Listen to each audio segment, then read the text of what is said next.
repentinamente, totalmente formados, sem ancestrais evolucionários quaisquer. É isso que esperaríamos, é claro, baseados na criação. Ora, os evolucionistas também acreditam que um desses invertebrados deu início aos vertebrados e acreditam que os peixes foram os primeiros vertebrados. Os vertebrados são os animais que possuem esqueletos ou espinhas, em contraste com os invertebrados que têm corpo mole ou têm conchas. Creem eles que essa transição dos invertebrados aos vertebrados durou, digamos, 100 milhões de anos.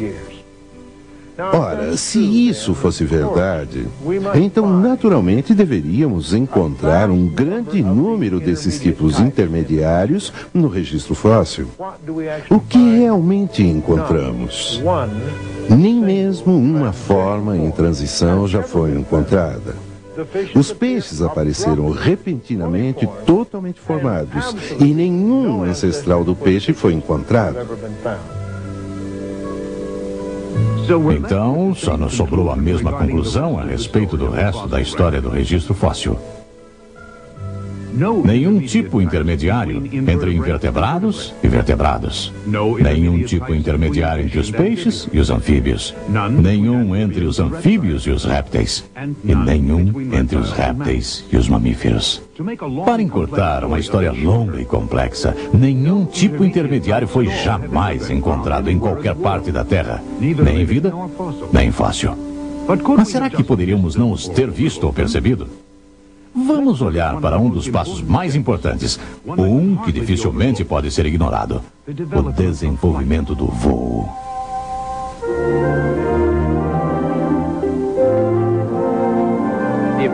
A habilidade de voar é algo incrível.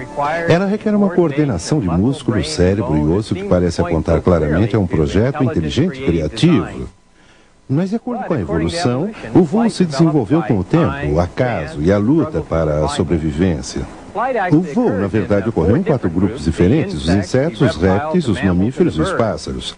Quando se trata dos insetos, o primeiro inseto de forma voadora a sair do registro fóssil tinha asas completamente desenvolvidas e totalmente funcionais, iguais aos insetos que temos hoje. Quando se trata de répteis voadores, os pterodátilos, eles têm asas constituídas de membranas que se abrem até uns 16 metros. Certamente, se essas formas tivessem evoluído dos répteis corredores, deveriam existir centenas de formas em transição, pelo menos para mostrar como a mudança das pernas para as asas ocorreu.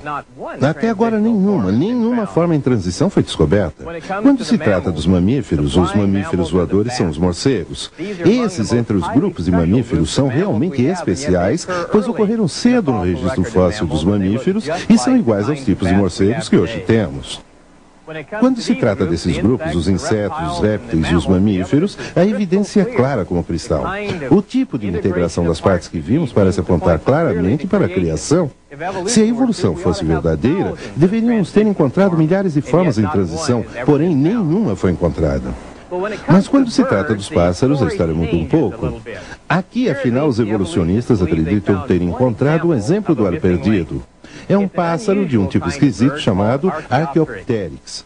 O Archaeopteryx tem asas e penas como um pássaro, porém nas asas existem garras. E não existe uma quilha central descendo do osso do peito e há dentes nos bicos. Essas coisas são normalmente associadas a répteis. Eu costumava dizer nas minhas aulas na universidade, quando eu lecionava evolucionismo: aqui está um exemplo perfeito do elo perdido que foi encontrado. Agora, vamos dar uma segunda olhada nesse Archaeopteryx. Quando olhamos, por exemplo, nos dentes, descobrimos que certamente nenhum pássaro vivente tem dentes, mas alguns dos fósseis de pássaros têm. Alguns répteis têm dentes e outros não. Essa característica em particular não é realmente importante no distinguir desses dois grupos. Garras nas asas? Existem pássaros vivos, como a avestruz, que têm garras nas asas. A ausência de quilha? Acontece que o Archaeopteryx tem uma fúrcula extremamente robusta. É aí que os músculos conectados colocam força nas batidas das asas nos voos. Na verdade, uma pena de Archaeopteryx mostra a haste na parte dela que está na direção do movimento, uma característica de fortes voadores. Muitos cientistas agora, para dizer a verdade, não mais consideram o Archaeopteryx um primitivo e sim um forte voador. E quanto àquela transição de pernas para asas? Mais uma vez no Archaeopteryx temos asas funcionais totalmente desenvolvidas, nenhuma dica de como pernas podem evoluir em asas.